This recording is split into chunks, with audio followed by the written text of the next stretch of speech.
À 58 ans, Monique Leclerc vendait des roses. 6 mois qu'elle se tenait, chaque soir, devant le même restaurant gastronomique raffiné, au cœur d'une ville de province en Provence. Une silhouette ignorée, un visage invisible. Jusqu'à ce fameux vendredi soir. Le propriétaire, un milliardaire du nom de Jean-Pierre Dubois, sortit, marqua un temps d'arrêt et la dévisagea. Son regard glissa des roses dans le seau à Monique, puis un rire sonore et cruel fusa. « Si vous réussissez l'exploit de me vendre ces fleurs en japonais parfait, je vous offre 100 000 euros. » La clientèle huppée qui quittait l'établissement éclata d'un rire complice. Une farce de mauvais goût. Pourtant, Monique le fixa droit dans les yeux et lâcha 3 mots que nul n'aurait pu anticiper, « J'accepte le défi. » Le rire de Jean-Pierre Dubois mourut sur ses lèvres. Sa voix se fit tranchante, glaciale. « Tiens, encore vous ?» Monique sentit une vague de chaleur lui envahir le visage, la brûlure de l'humiliation. Le milliardaire lui faisait face, l'incarnation de la réussite, costume bleu nuit impeccable, chevelure poivre et sel savamment peignée. Ses yeux étaient 2 éclats de silex, durs et froids. Des passants ralentissaient, curieux. À l'intérieur, les clients se pressaient contre la grande baille vitrée, avides du spectacle qui se jouait. « Monsieur, je ne fais que mon travail. » Sa voix n'était qu'un souffle. « Votre travail ?» ricana Jean-Pierre. Il pivota vers son public improvisé. « Vous entendez ça ? Elle prétend travailler en restant plantée là, sur mon seuil, à importuner ma clientèle avec son air misérable. » Juste à ce moment, un groupe d'hommes d'affaires japonais, visiblement des associés importants, franchit la porte en riant. Le visage de Jean-Pierre s'éclaira. Rien ne lui plaisait plus qu'une audience. « Tenez, j'ai une idée. » clama-t-il, sa voix portant dans la rue. Son index se tendit vers les roses de Monique. « Je vous propose un pari. » Monique cligna des paupières, déconcertée. Son cœur, déjà emballé, martela sa poitrine. « Oui, un pari. » Jean-Pierre croisa les bras, un sourire suffisant étirant ses lèvres.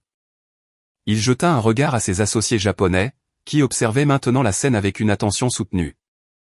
« Si vous me convainquez d'acheter vos roses en japonais, un japonais parfait, je vous donne 100 000 euros. » Un silence pesant s'installa.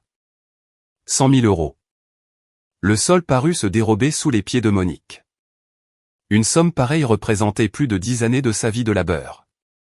C'était le gouffre entre une existence de privation et la simple possibilité de vivre décemment.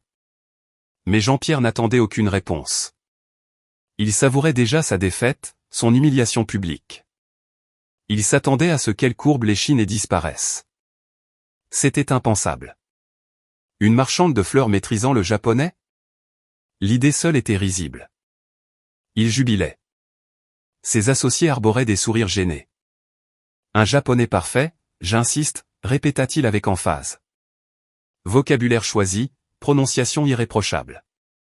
Il se tourna vers ses invités. Messieurs, vous serez juges. Voyons si cette brave femme peut aligner 3 mots. Les rires redoublèrent. Une cliente murmura à son ami, c'est d'une méchanceté. Le portier du restaurant regardait Monique avec compassion. Le chauffeur d'un des hommes d'affaires secouait la tête, mal à l'aise. Tout en Monique lui criait de fuir. De préserver le peu de fierté qui lui restait et de s'évanouir dans l'ombre. Mais le visage de sa petite fille, Chloé Leclerc, s'imposa à elle. 12 ans. Elles vivaient toutes les deux dans un appartement exigu d'un quartier populaire.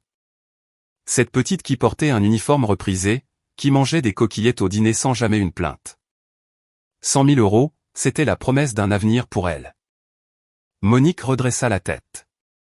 Les battements de son cœur résonnaient dans ses tempes. Elle planta son regard dans celui, glacial, de Jean-Pierre Dubois. J'accepte le défi. Les rires cessèrent net. Jean-Pierre parut décontenancé. Il avait tout envisagé, sauf cette réponse. Les hommes d'affaires japonais échangèrent des regards étonnés. L'un d'eux, plus âgé et portant des lunettes, semblait intrigué. Une femme vêtue de rouge souffla, incroyable, elle a accepté. Vous acceptez ? Répéta Jean-Pierre, son arrogance reprenant le dessus pour masquer sa surprise. Vous parlez japonais, peut-être ? Une marchande de roses ? J'accepte le défi, affirma Monique, sa voix gagnant en assurance. Dans une semaine. Je serai ici dans une semaine, à cette même heure, et je vendrai mes roses à monsieur en japonais parfait. La foule de curieux s'était épaissie. On sortait les téléphones pour immortaliser la scène. Jean-Pierre, voyant cela, sembla encore plus ravi de la situation. Dans une semaine. S'écria-t-il en applaudissant. Cette femme a une semaine pour apprendre le japonais. Ce sera l'événement de l'année. Il se tourna vers ses invités. Messieurs, réservez votre soirée. Le spectacle sera mémorable. Les hommes d'affaires rirent, à l'exception d'un seul. L'homme plus âgé aux lunettes rondes, qui continuait d'observer Monique avec une curiosité pénétrante, comme s'il percevait une vérité invisible aux autres. Moro-san, glissa-t-il en japonais à son voisin, n'est-ce pas curieux? Pourquoi accepterait-elle un tel pari si elle était totalement ignorante? L'autre haussa les épaules. Le désespoir, sans doute. Ces gens sont capables de tout pour l'argent. Monique entendit chaque syllabe, mais son expression ne trahit rien. Elle serra son seau contre elle et s'éloigna. Ses jambes flageolaient alors qu'elle marchait sur le trottoir, s'éloignant du restaurant. Dans son dos, les rires et les commentaires fusaient, écho d'une humiliation publique. Mais le pacte était scellé. Impossible de reculer. Jean-Pierre Dubois rentra dans son établissement, hilar, partageant sa bonne blague avec ses convives. Pour lui, l'incident était déjà classé, une simple diversion, une histoire à raconter. Il se fit apporter une bouteille de vin grand cru pour fêter ça. 20 minutes plus tard, il avait oublié jusqu'au visage de Monique. Il ignorait qu'il venait de poser un acte qui scellerait son propre destin. Monique parcourut 3 pâtés de maison avant de s'arrêter, à bout de force. Ses jambes refusèrent de la porter plus loin et elle s'affaissa sur le banc d'un arrêt de bus, son seau à ses pieds. Un tremblement incontrôlable s'empara de ses mains. Que avait-elle fait? Quelle démence l'avait prise? Une larme, puis 2, s'échappèrent de ses yeux. Elle les balaya d'un revers de main rageur. Pas question de pleurer. Pas maintenant. Elle disposait d'une semaine. 7 jours pour réaliser l'impossible. 7 jours pour réécrire le cours de sa vie et de celle de Chloé. Elle sortit son vieux mobile de sa poche. Il sonna 3 fois. Mamie? La voix fraîche de Chloé. Tu ne rentres pas tard? Monique inspira profondément, cherchant à stabiliser sa voix. Chloé, ma chérie, mamie aura un peu de retard ce soir. Mais à mon retour, il faut qu'on ait une discussion. J'ai une chose incroyable à te dire. Ça va, mamie? Ta voix est étrange. Tout va bien, mon trésor. Tout va changer. Je t'aime. Moi aussi, je t'aime, mamie. Monique raccrocha. Son regard se posa sur les roses dans le seau. D'un rouge profond, parfaite, leur parfum délicat montant vers elle. Dans une semaine, elle serait de retour devant ce restaurant, face à Jean-Pierre Dubois et sa cour, et elle accomplirait l'inattendu. Elle se leva, les épaules droites, et reprit sa marche en direction du métro. Chaque pas était une épreuve, mais elle avançait. Car Monique portait un secret. Un secret enfoui depuis 15 ans, scellé au fond de son être, une plaie jamais refermée. Et dans une semaine, Jean-Pierre Dubois apprendrait à ses dépens qu'il n'aurait jamais dû sous-estimer la femme invisible qui vendait des roses à sa porte. Il était 23 heures quand Monique poussa la porte de son appartement. Un 2 pièces exigu dans un quartier populaire, aux murs lépreux et imprégné d'une odeur d'humidité, mais c'était leur refuge. Chloé n'était pas couchée. Assise à la petite table en formica du salon, elle terminait ses leçons. L'enfant leva la tête, un sourire éclairant son visage. Mamie. Je croyais que tu rentrerais plus tard. Monique referma la porte et s'adossa contre, le souffle court. Ses jambes la trahissaient. Le seau de rose lui échappa et heurta le carrelage. Chloé sursauta, inquiète. Mamie, qu'est-ce qui se passe? Chloé. Monique reprit son souffle. Viens t'asseoir avec moi. Elles s'installèrent sur le vieux canapé élimé. Monique prit les mains de sa petite fille. 12 ans, de grands yeux vifs, une masse de cheveux frisés domptés en un chignon. Une intelligence précoce brillait dans son regard. Il s'est passé quelque chose, ce soir, commença Monique, sa voix encore mal assurée. Le patron du restaurant, cet homme qui ne me voit jamais. Il m'a mise au défi. Au défi? De quoi? Il a dit que si je lui vendais mes roses en japonais parfait, il me donnerait 100 000 euros. Les yeux de Chloé s'arrondirent. 100 000 euros? Oui, 100 000. La fillette garda le silence, digérant l'information. Puis elle fronça les sourcils. Mais mamie, tu ne parles pas japonais. Monique la regarda longuement. Un regard qui portait le poids de 15 années de secret, de douleur et de silence. Chloé, j'ai quelque chose à te dire. Quoi? Monique se leva, alla jusqu'à la vieille armoire de sa chambre et en ouvrit le tiroir inférieur. Sous une pile de draps usés, elle extirpa une boîte à chaussures couverte de poussière. Elle revint s'asseoir près de Chloé. Avant ta naissance, bien avant que ta mère ne parte, ma vie était très différente. Chloé dévisageait la boîte. Qu'est-ce qu'il y a dedans? Mon passé. Monique souleva le couvercle avec précaution. L'intérieur révélait de vieux cahiers, des feuilles jaunies par le temps, des diplômes, et une photographie délavée. J'ai travaillé 15 ans au consulat du Japon. J'ai débuté en nettoyant les sanitaires, puis les couloirs, et enfin les bureaux. Au consulat du Japon? Chloé s'empara d'un des diplômes, ses yeux déchiffrant les inscriptions. Certificat de langue japonaise, niveau débutant. Certificat de langue japonaise, niveau intermédiaire. Certificat de langue japonaise, niveau avancé. Elle releva la tête, un air de stupéfaction sur le visage. Tu parles japonais? Je parlais, rectifia Monique d'une voix sourde. Cela fait 15 ans que je n'ai pas prononcé un mot. Mais pourquoi? Monique saisit la photographie. 2 femmes y souriaient. L'une était elle, visiblement plus jeune, plus insouciante. L'autre, une japonaise au regard bienveillant. C'était Keiko. Ma meilleure amie. Elle était traductrice au consulat. Je faisais le ménage dans son bureau chaque jour. Nous sommes devenus amis. Sa voix se chargea d'une douce mélancolie. Elle m'a appris le japonais pendant des années, sur nos pauses déjeuner, le soir après le travail, les week-ends. Elle disait que j'avais un talent fou. Chloé examinait la photo, captivée. Elle est devenue quoi? Elle est retournée au Japon pour un meilleur poste. Nos adieux ont été déchirants. Je lui ai promis de persévérer. Et je l'ai fait. J'ai pris des cours, j'ai étudié sans relâche. Je suis devenu bilingue. Alors, pourquoi avoir arrêté? Monique ferma les paupières. La blessure était toujours à vif. J'ai voulu mettre à profit cette compétence. J'ai postulé pour un poste au consulat. N'importe quoi, assistante, peu importe, mais autre chose que femme de ménage. Je m'étais tant investi. J'ai passé l'entretien, je me suis exprimé dans un japonais impeccable. Ils ne m'ont pas retenu. Pourquoi? Demanda Chloé, la gorge nouée. Parce que j'étais la femme de ménage. Parce qu'à leurs yeux, ma place était de récurer les sols.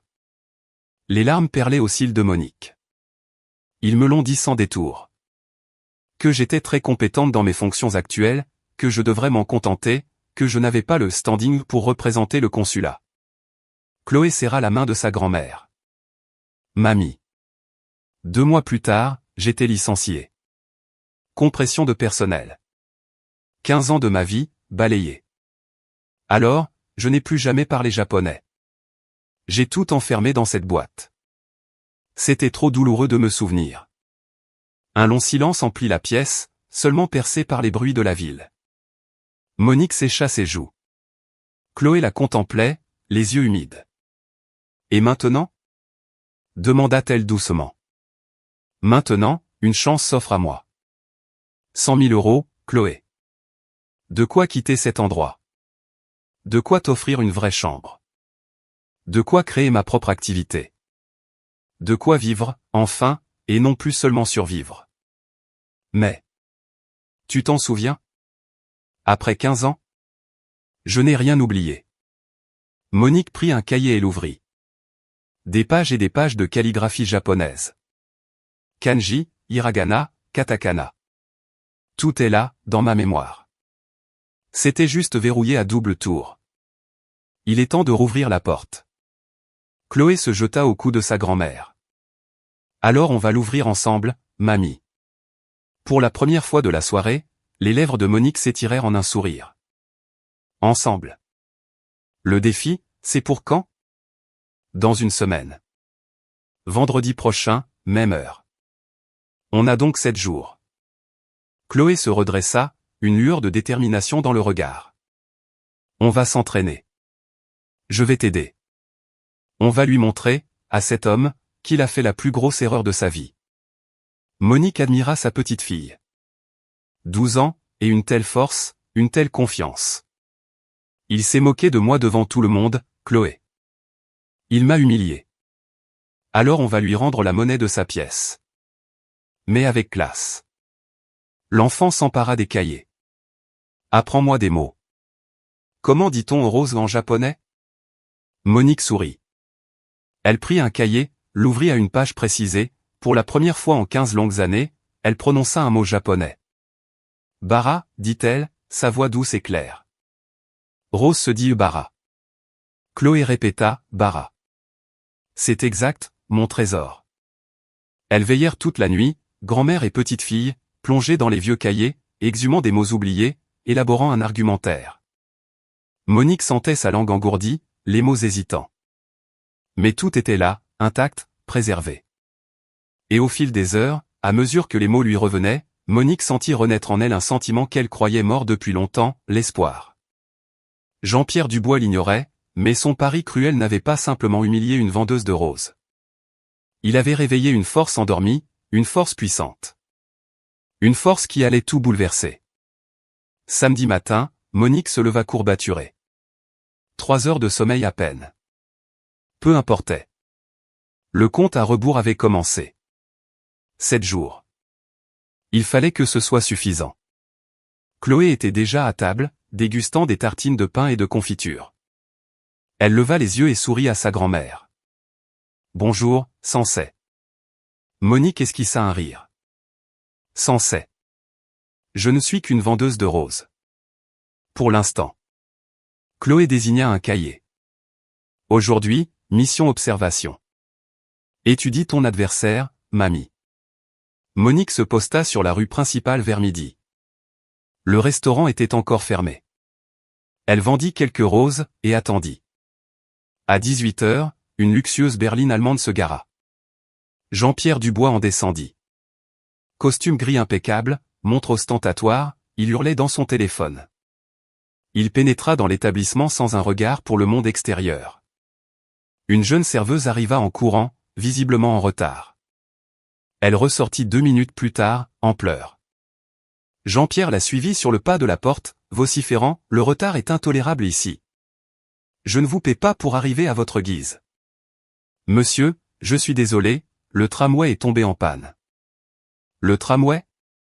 Partez plus tôt. C'est votre dernier avertissement. La prochaine fois, c'est la porte. La jeune femme s'enfuit, sanglotant. Monique serra son seau. Cet homme était un tyran. La semaine s'écoula sur ce même modèle. Monique vendait ses fleurs. Jean-Pierre arrivait à 18 heures, arrogant. Il ne lui jeta plus un seul regard. Le pari était déjà loin. Mais Monique, elle, n'oubliait pas. Chaque soir, elle s'exerçait. Les mots affluaient, le japonais redevenait une seconde nature. Des souvenirs de ses conversations avec Keiko lui revenaient. Mercredi, une femme élégante, dans la quarantaine, s'approcha et lui acheta 3 roses. Merci, dit Monique. La femme la fixa. C'est vous, n'est-ce pas? La femme du pari. Monique se raidit. Comment le savez-vous? Mon père était présent. Il m'a raconté l'anecdote, qu'il a trouvée très amusante. Elle regarda le restaurant. Je suis Sandrine Dubois. La fille de Jean-Pierre. Monique était sans voix. Je suis venue vous dire une chose, poursuivit Sandrine à voix basse. Mon père est un homme difficile, parfois cruel. Mais il n'a pas toujours été ainsi. Il a bâti cet empire en partant de rien. Il est arrivé du Japon sans le sou, il en a bavé. Cela l'a endurci. Pourquoi me confier cela? Parce que sa façon de vous traiter m'a fait honte. Sandrine la regarda droit dans les yeux. Si vous allez jusqu'au bout, si vous parlez réellement japonais, je veux que vous sachiez une chose. Laquelle? Mon père est originaire d'Osaka, pas de Tokyo comme il le prétend. Il renie ses origines plus modestes. Le dialecte d'Osaka est très particulier. Si vous l'utilisez. Un fin sourire se dessina sur ses lèvres. Vous le désarmerez. Un frisson parcourut Monique. Pourquoi m'aider? Parce qu'il faut bien que quelqu'un rappelle à mon père d'où il vient. Qu'il a, lui aussi, connu l'humiliation et l'invisibilité. Sandrine lui glissa un billet, bien plus que le prix des roses. Bonne chance. Et elle partit. Monique resta là, le billet en main, l'esprit en ébullition. Osaka. Le dialecte d'Osaka. Elle s'en souvenait. Keiko le lui avait enseigné. C'était une arme inattendue. Elle rentra précipitamment, raconta tout à Chloé. Elles se replongèrent dans les cahiers, à la recherche des leçons sur les dialectes. C'était bien là. Le Osaka Ben. Ses particularités, ses tournures. Monique relut, réapprit. On va modifier le discours, annonça-t-elle. Juste une touche de Osaka Ben au début. Assez pour qu'ils reconnaissent. Tu penses que tu peux le faire, mamie? Je le dois. Jeudi, veille du grand jour. Monique ne sortit pas. Elle resta chez elle, répétant sans cesse. Le discours était désormais une mélodie. Fluide, puissant, chargé d'émotion. Elle y avait inséré le dialecte, mais aussi de la poésie, des allusions à l'humilité, au respect. Le soir, Chloé lui demanda une dernière répétition. Monique se mit au centre du petit salon, un seau imaginaire à la main. Elle inspira, et les mots s'envolèrent. 3 minutes de japonais pur. Elle décrivit les roses, leurs symboles. Le rouge de la passion, le blanc de la pureté, le rose de la gratitude. Elle commença en dialecte d'Osaka, avant de passer à un japonais des plus soutenus. Elle conclut par un poème sur la fleur qui perce le bitume, sur la beauté insoupçonnée. À la fin, Chloé pleurait et souriait à la fois. Mamie. Demain, il va tellement regretter. Monique sourit, épuisée, anxieuse, mais prête. Demain, je vais lui prouver, à lui et au monde entier, qu'on ne doit jamais, jamais, sous-estimer une femme invisible. Vendredi. Le jour J. Monique avait peu dormi. À 7 heures, elle était debout. Elle se doucha, mit ses meilleurs habits, un jean impeccable, un chemisier blanc réservé aux occasions. Une touche de rouge à lèvres. Chloé lui fit un chignon soigné, lissant ses cheveux blancs avec tendresse. Tu es superbe, mamie. Je suis vieille. Tu es une reine. À 18 heures, Monique quitta l'appartement, emportant son seau de 17 roses rouges, parfaites. Dans le métro, son cœur battait une danse effrénée. Elle arriva à 19 heures devant le restaurant, qui battait son plein. Elle se posta sur le trottoir et attendit. À 19h30, la berline allemande se gara. Jean-Pierre en descendit, accompagné des 3 mêmes cadres japonais. Il riait.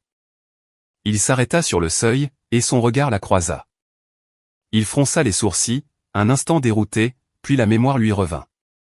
Un sourire narquois se peignit sur son visage. Incroyable!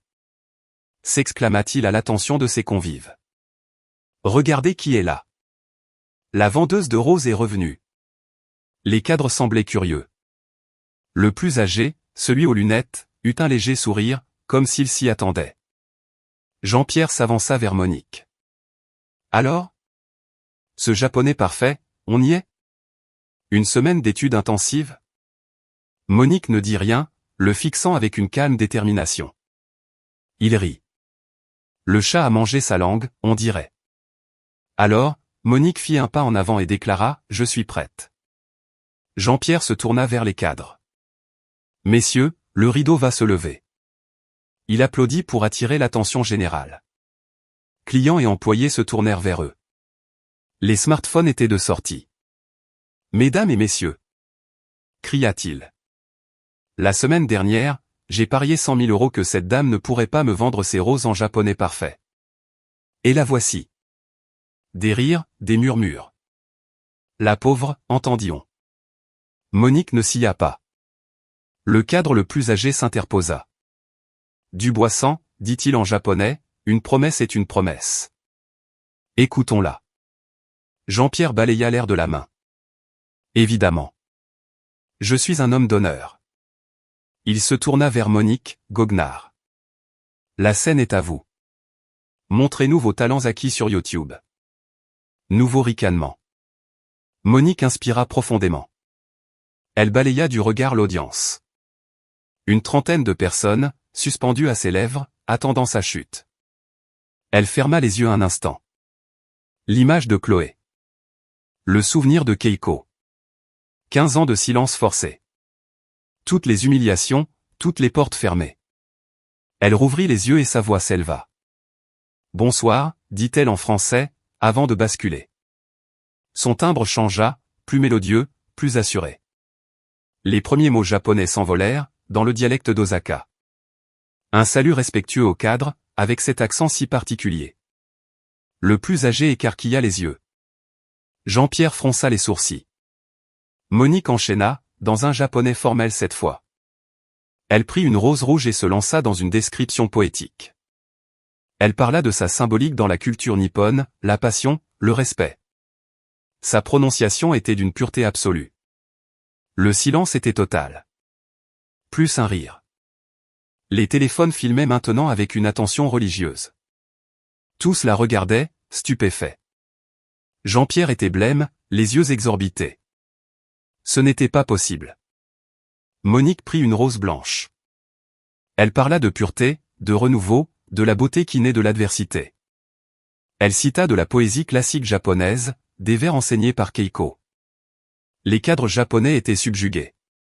Le plus âgé avait les yeux humides. Il buvait ses paroles. Elle prit une dernière rose, rose pâle. Elle fixa Jean-Pierre et parla de gratitude. D'humilité. Du devoir de mémoire de ses origines. Du respect dû à chaque être humain. Elle conclut par un haïku sur la fleur qui triomphe du béton, sur la force tranquille. Quand elle se tut, le silence fut assourdissant. Une éternité de 30 secondes. Puis, le cadre le plus âgé se mit à applaudir. Vigoureusement, avec une émotion palpable. Les autres suivirent, puis les clients. Bientôt, ce fut une ovation générale. On criait « Bravo ». Des larmes coulaient sur les joues de Monique. Des larmes de triomphe. Jean-Pierre était pétrifié, blanc comme un spectre. Ses mains tremblaient. Un employé lui toucha le bras, « Monsieur ». Le cadre s'approcha de Monique et s'inclina bas. « Madame, dit-il en japonais, je n'ai jamais entendu de description plus sublime. Votre maîtrise de la langue, de la culture, est exceptionnelle. » Il se tourna vers Jean-Pierre. « Dubois-San, vous devez honorer votre parole. » Elle a brillamment relevé le défi. Jean-Pierre déglutit. « Où avez-vous appris ?» demanda le deuxième cadre en japonais. « Vous parlez mieux que moi. » Monique sourit et répondit dans sa langue. « J'ai travaillé 15 ans au consulat. Une amie chère m'a tout appris. Je n'avais jamais eu l'occasion de le parler. 15 ans. Dit le troisième. Et vous vendez des fleurs dans la rue. Quel gâchis. La vie prend parfois des détours étranges, répondit Monique. Mais le savoir reste, attendant son heure. Les cadres étaient conquis. L'un d'eux interpella Jean-Pierre. Dubois-San. Les 100 000 euros. Votre parole a-t-elle un poids? Jean-Pierre sortit de sa torpeur. Il regarda la foule, les téléphones. Sa réputation était en jeu. Il n'avait pas le choix. Je suis un homme de parole. Il sortit son smartphone, les mains toujours tremblantes. Votre nom? Votre RIB? Monique lui donna les informations, peinant à y croire. Une minute plus tard, il montra l'écran au cadre. Virement de 100 000 euros, effectué. Le plus âgé vérifia et opina. C'est confirmé. La foule applaudit de plus belle. Le téléphone de Monique vibra. Vous avez reçu un virement de 100 000 euros. Elle vacilla. Une cliente la soutint. Ça va? J'ai réussi, murmura-t-elle. J'ai vraiment réussi. Jean-Pierre rangea son téléphone. Son regard sur Monique n'était plus arrogant. Il était confus. Honteux. Il voulut parler, mais les mots ne vinrent pas. Le cadre le plus âgé demanda à Monique son nom. Monique. Monique sans. Il s'inclina. Vous m'avez rappelé aujourd'hui qu'il ne faut jamais juger les gens sur les apparences. Il foudroya Jean-Pierre du regard. Dubois sans. Ayez honte. Cette femme a plus d'élégance et de culture que la plupart de vos clients. Jean-Pierre baissa les yeux, soudain misérable. Une cliente demanda à Monique si elle allait continuer son commerce.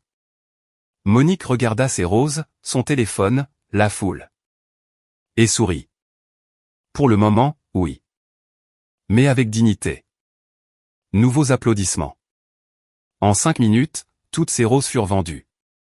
Les gens la couvraient de pourboires, voulaient une photo. Jean-Pierre assistait à la scène, immobile, anéanti. Il venait de perdre 100 000 euros, mais surtout, le respect. Et il venait de découvrir que la femme qu'il méprisait était un trésor caché.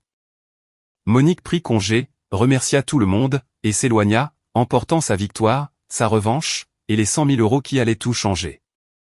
Mais elle sentait que l'histoire ne s'arrêtait pas là. Elle arriva chez elle à 22 heures. Chloé l'attendait.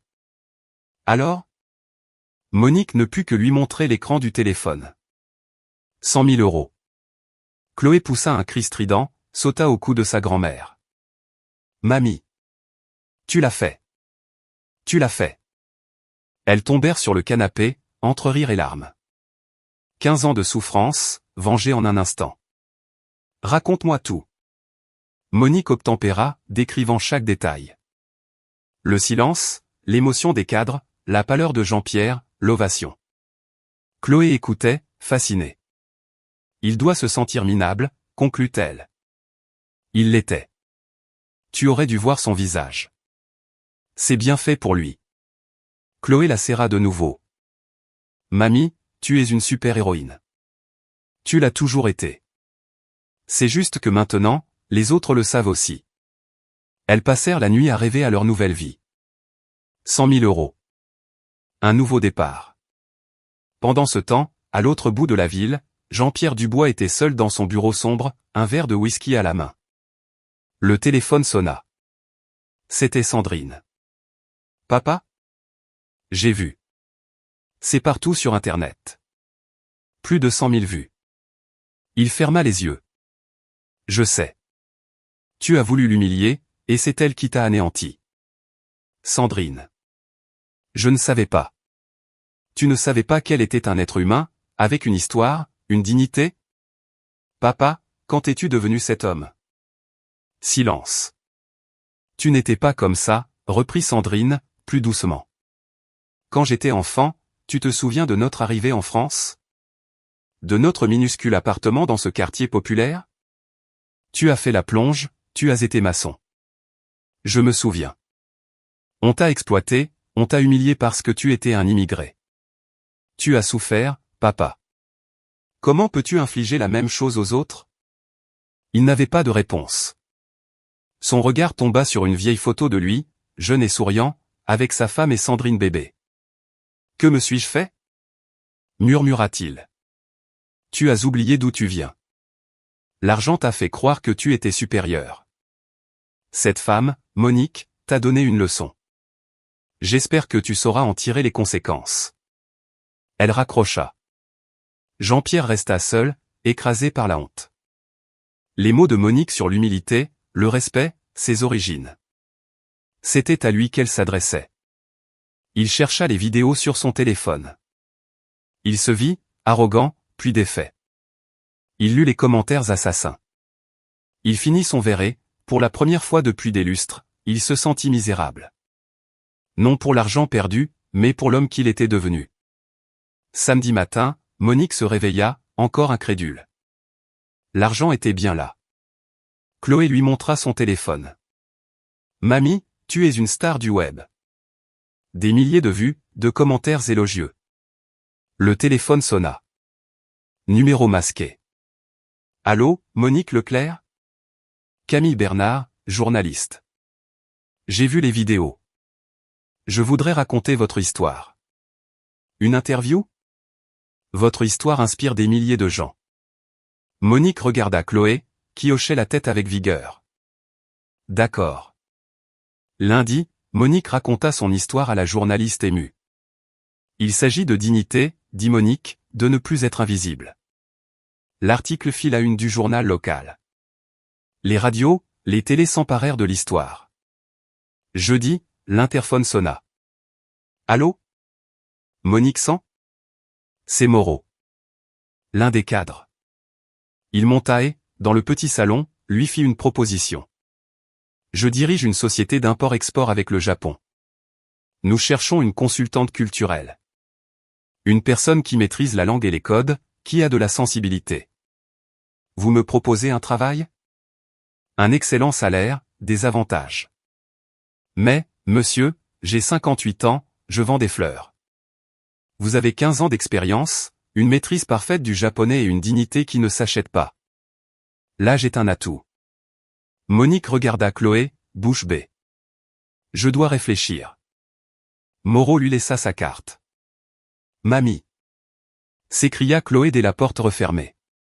Tu dois dire oui. C'est la chance de ta vie. Monique sourit, émue.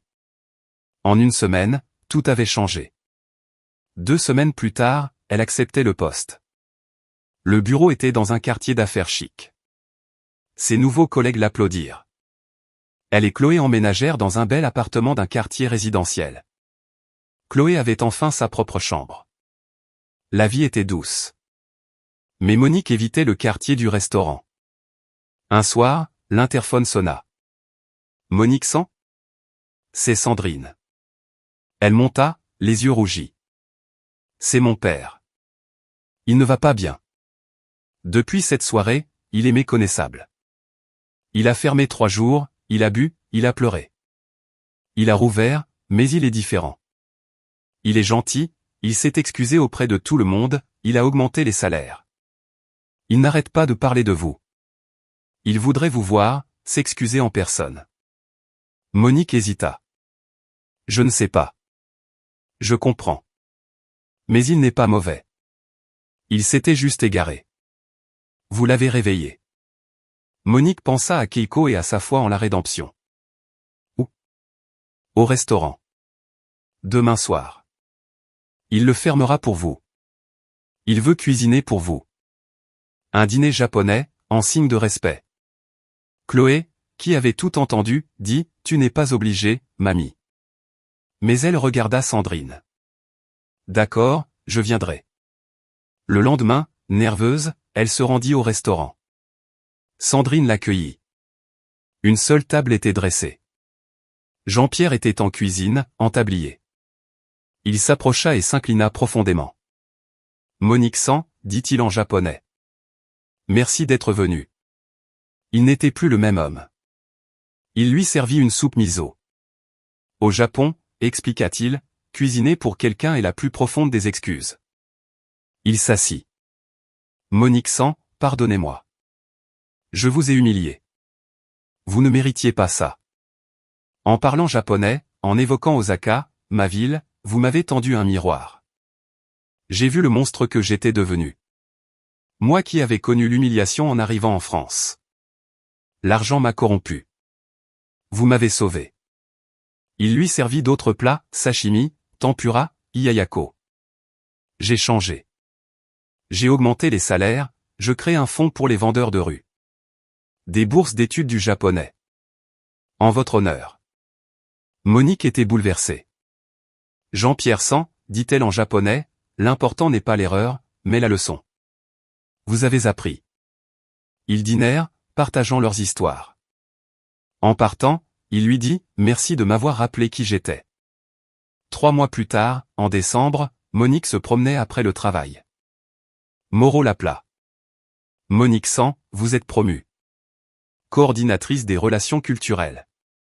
Elle rayonnait. Elle passa devant le restaurant. L'enseigne avait changé, restaurant Osaka, la cuisine du cœur. Jean-Pierre sortit en la voyant. Monique sans. Entrez. Il lui montra les murs, ornés de photos d'Osaka et d'une de lui, jeune, à la plonge. Et un grand tableau, une femme tenant des roses, avec la légende « Ne sous-estimez jamais la personne invisible. Elle pourrait vous enseigner la plus grande leçon de votre vie. » Il l'invita à la soirée de réouverture. Elle accepta. Le soir de la fête, elle vint avec Chloé. Jean-Pierre prit la parole. Il y a 3 mois, j'étais un homme arrogant. Quelqu'un m'a ouvert les yeux. Il appela Monique. Elle raconta son histoire. La justice, ce n'est pas la vengeance, c'est le changement, conclut-elle sous les applaudissements. À la fin, il lui tendit une enveloppe, un chèque de 50 000 €. Un investissement. Sandrine m'a parlé de votre projet de fleuriste. Une fleuriste qui enseignerait le japonais et emploierait des vendeurs de rue. Je n'accepte pas la charité. C'est un partenariat. Votre cœur est mon argent. Elle réfléchit. C'était du respect. J'accepte. Mais la boutique s'appellera Fleuriste Keiko. Parfait. 3 mois plus tard, le Fleuriste Keiko ouvrait ses portes. Un lieu élégant et chaleureux, avec une petite salle pour les cours de japonais gratuits. Un samedi, une jeune femme timide entra. C'est pour les cours de japonais. Les larmes aux yeux, elle expliqua, je suis femme de ménage. Je n'ai jamais eu les moyens. Monique se revit, 15 ans en arrière. Comment vous appelez-vous? Léa Martin. Léa, bienvenue. Les cours commencent lundi. Je vais vous apprendre tout ce que je sais. Parce que vous n'êtes pas invisible. Personne ne l'est. Et tout le monde mérite sa chance de fleurir. Léa pleura. Monique la prit dans ses bras. Elle avait compris. Il ne s'agissait pas d'argent, mais de briser un cycle. De semer des graines de dignité et de respect. Jean-Pierre avait appris sa leçon. Monique avait trouvé sa voie. Ensemble, ils avaient fait naître l'espoir. Et l'espoir est la plus précieuse des fleurs. Combien de fois vous êtes-vous senti invisible? Mais la vérité finit toujours par éclore. Si cette histoire a résonné en vous, laissez un j'aime et partagez en commentaire un moment où vous vous êtes senti vu. Car parfois, la plus grande des forces est le courage silencieux de ceux qui continuent de croire.